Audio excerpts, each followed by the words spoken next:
Hello everybody and welcome back. Good to talk to all of you again today, and on today's ship review video we are taking a look at the tier 9 free XP Dutch destroyer, the Friesland. Now what I'm going to be doing in this video is go over her stats and everything in port and really mention anything notable, and then I'll show you some battle footage, and hopefully by the end of the video you'll be able to decide whether you want to get the ship or not. Now the Friesland in her final form is actually quite similar to her work in progress form, so if you actually go back and watch the work in progress video, she's kind of similar. There have been some small tweaks and changes though, so I will talk about that during the course of this video. So first things first, her hit points 20,750, and that's of course with a captain spec for survivability expert, is sort of right in there with the tier 9 destroyers. If you take a look at, like, let's say a black with the Alexander Ovechkin captain, it's like 50 less HP. If you look at something like Kitakaze, she's going to have more. Things like Mogador are going to have more. So Friesland, like, she doesn't have the greatest or the least amount of HP. It's kind of just sort of in the middle of the pack there. But what makes Friesland shine are her guns. Now she's only got 2 turrets and a total of only 4 guns. But these 4 guns are some serious DACA machines. 1.4 second reload with basic firing training and the module. That means you pump out an absolute crap number of shells. That, and of course if you spec for demo expert and you have flags, your chance of fires is 11%. You will notice, however, that her HE penetration is relatively low, 19 millimeters, and you do not get IFHE. Her firing range of 12.3 kilometers is actually sufficient. I would actually not recommend going any kind of range upgrade, most notably because range is kind of a double-edged sword. Having too much range also, when you fire, it increases your bloom to that distance, so you're more easily spotted by other things that otherwise you might not have been spotted by. So I personally play with just sticking with 12.3 kilometer range. Ballistics wise, the guns do get the shells to 12.3 kilometers in reasonable time, although the shells are definitely a little bit on the floaty end. So really DACA type main guns, and that allows her to pump out a lot of shells, which means a lot of fires. The second notable thing about Friesland is the fact that she has some pretty kick-ass AA. So it doesn't look like much, but these guns put out a lot of continuous DPS, and if you pop DFAA, you are going to shred airplanes. So generally speaking, after a while, carriers have a tendency of leaving Friesland alone. Even the most committed carrier players that want you dead are going to probably want to back off. Notably, during games, I've had CVs go after me because maybe name recognition or whatever, and then just lost entire squadrons. And then after 2 lost squadrons, they don't come back again. Speed-wise, well, she's not really the fastest tier 9 destroyer that you're going to get out there. Even with speed flag, 37.8 knots. Yeah. Turning circle radius, though, pretty good. 620 meters, rudder shift time 4 seconds. Recommend, of course, using propulsion module because you're going to be inside smoke a lot.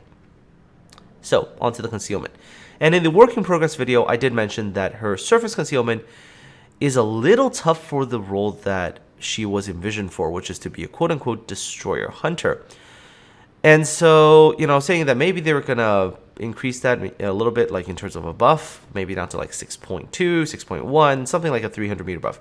Didn't happen. She still got 6.4. So she's not really a destroyer hunter. She is actually an anti-battleship type ship. Just spam the hell out of battleships, and I'll show you that in the gameplay footage. Her detectability range by air, 2.3 kilometers. This is a lethal number because what you can do is you can actually press your P, turn off your AA, wait till planes get in with that lethal range, like let's say 4.5, 4 kilometers, and then just open up with everything. Whole squadrons fall out of the sky. So yeah, detectability range coupled with her AA firepower, this thing is an AA monster. Alright, one final thing, detectability after firing main guns in smoke, 3 kilometers. So 3 kilometers allows you to kind of hide in your smoke a while and DACA. And of course, you also do have access to hydroacoustic search. Oops. Yep. You have a hydroacoustic search that's 5 kilometers. Now this hydro, it doesn't allow you to really hunt destroyers per se in a one-on-one engagement, but it does allow you to like pounce on destroyers that have popped their own smoke and are hiding within it. So can she destroyer hunt? In selective situations, yes. Wow, I cannot English say. But this is not a constant thing, right? You're not constantly out hunting destroyers. The majority of your time, you're actually going to be hitting battleships and pissing them off. This is helped by the fact that she's got this kind of smoke, which kind of lasts forever. She's got like the USN type smoke that lasts in excess of 2 minutes, and that makes her really annoying. However, you do have to pop the smoke in the right places, otherwise it's a bit of a waste because you're going to wait a long time for it to come back. And finally, DFAA, this I don't need to say anything about, just bye-bye airplanes. All right, in terms of upgrades, this is kind of what I'm running with here. Main Armaments Mod 1, go with Propulsion Mod 1, Aiming Systems Mod 1, Propulsion Mod 2, Concealment, and Ultimate DACA Main Battery 3. For the Captain, this is what you kind of want to do. You want to go Priority Target on 1, Last Stand on 2, and then Survivability Expert, BFT Superintendent, Demo Expert on 3, and Concealment on 4. There are other alternative builds you can use. So you could technically drop BFT, get AR, get RPF.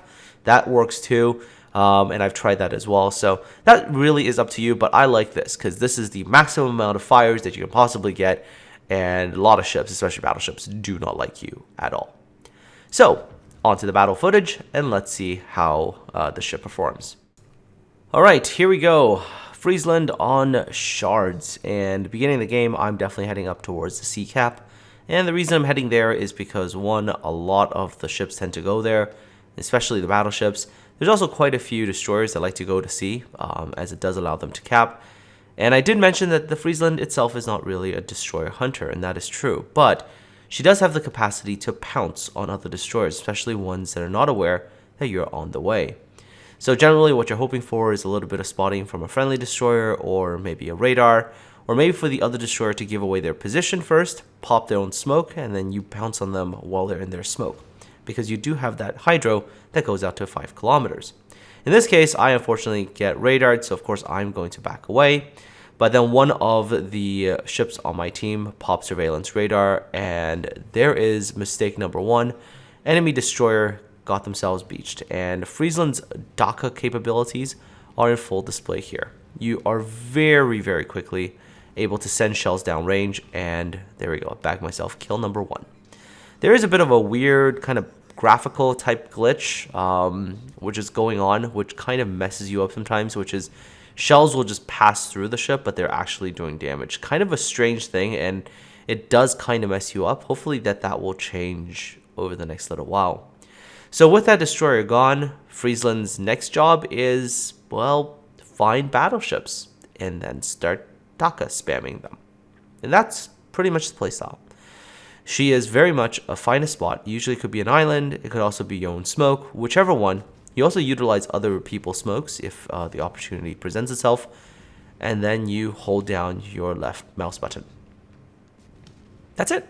There's not a lot of complexity in the actual what are you supposed to target role. The complexity for Friesland really is when do you do what?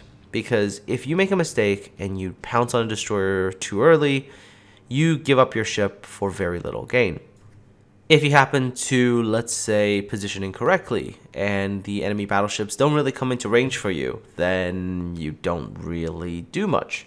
So there are games where, in terms of your positioning and all that, it will matter, right? The Friesland's issues with her concealment, like I mentioned earlier, if enemy destroyers, especially the good ones, have better concealment than you, they really can outplay you because you can't really run them down. And at the same time, you can't really ever get into a position to spot them. However, like I did say, she is capable of pouncing, and I've done this on quite a few occasions, which is you see caps getting blocked by the enemy destroyers, and your own destroyer is sort of there. They're playing a bit of a vision game, right? And then you see the enemy destroyer either does a smoke pop because of something's happened or whatever. And maybe they're popping smoke and engaging a target because your destroyer's moved away, whatever. And they're not aware of your position. That's a situation where Friesland, you can really just pop on them, right? You can just come in, hydro on, and the amount of time from you starting to shoot to them being dead is a relatively short period of time, just because of the sheer number of shells you can spew out. Most destroyers do not last very long under the withering amount of shells that the Friesland puts out. With the same sort of crazy rate of fire, if you happen to get broadside targets with Friesland, you can switch to armor piercing, and you can also do quite a good amount of damage with it. So I've had situations where I've run into enemy heavy cruisers like the Ibukis or Mogamis or whatever, and they've gone broadside, and in a very, very short period of time, spamming AP shells, I was able to kill them. And when I say AP, it's like you can probably do almost 2,000 a salvo, and considering you're able to do that like every 1.4 seconds, yeah, that definitely has a way of hurting ships.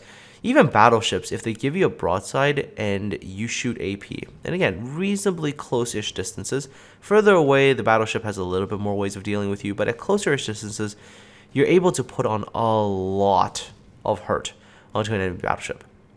Remember the thing about Demo Expert plus the fire flags? Well, with the 11% fire chance and the Friesland's rate of fire, you will set quite a few fires in your games. That is for sure. Typical games I've had with Friesland, assuming that I'm doing, let's say, in excess of 100k damage plus, usually talking about like 15 fires. So yeah, Friesland is a fire-starting little monster. She is also quite the, let's say, psychological warfare kind of ship. And what I mean by that is you're really preying on humans not liking being under fire all the time. And with Friesland, you'll notice that a lot of the battleships will start taking fire from you and then start wanting to get away from you because you're putting out so many shells that just the sheer volume of them makes the other player hesitate and do things that they, well, originally didn't plan to do. She doesn't do penetration damage against bows, like sort of main deck area, things like that. But what she does do is if you target the center superstructure area, you will get pretty consistent damage there. So usually approximately, let's say 500 damage if you're hitting the center superstructure area. And then that combined with fires, combined with just constantly having stuff rain on you, battleships have a tendency of like wanting to nope out of there. So yeah, see 500 damage, okay, maybe 300 on some cases, but you're basically trying to target that center superstructure, and you will get pretty consistent damage. And of course, with the 11% fire chance and that rate of fire, oh yeah, you will definitely get fires. See, that Yamato, not enjoying this experience at all, right? Just wave and wave and wave and wave of shells, and then fire. One thing about Friesland, if you want to play her well, you do also have to learn how to target sections of a ship. So when you do get that center superstructure fire, you also want to try to see if you can target the stern, the bow, try to set more fires. Usually with Friesland and her rate of fire, it's pretty easy to set, let's say, 2 fires, wait for them to damacon, and then set 2 more fires, and then move on to something else. That's actually the way to farm damage, by the way, with a dot ship like this, is you just set fires, set 2, wait for damacon, set 2 more, and then move on. Alright, so enemy Grosser Kurfürst here. So this Grosser Kurfürst is about to go broadside, and as soon as you see the broadside happen, I switch to armor piercing. The HE shells were still coming in, set the fire, and now I've got the AP coming in doing damage. Should have aimed probably a little bit closer to the middle of the superstructure and a little bit higher, would have gotten even better damage that way. But still, AP is definitely something that you can and will and should use on Friesland, although most of the time I know she is going to be a Daka HE spam boat. Enemy Grosser Kurfürst goes and turns away, so it resumes its sort of angled position to me, go back to HE, continue spamming. No matter what, this is not fun for a battleship, right? And again, positioning is important as a Friesland. You do have to put yourself in a position where enemy ships can't just straight rush you, because if they can straight rush you, then, well, you don't have torpedoes. And that's one of the major weaknesses of Friesland, not having torps as a destroyer. So you don't want to play the, all right, I will just sit here and ambush you as you come around the corner thing that some destroyers do.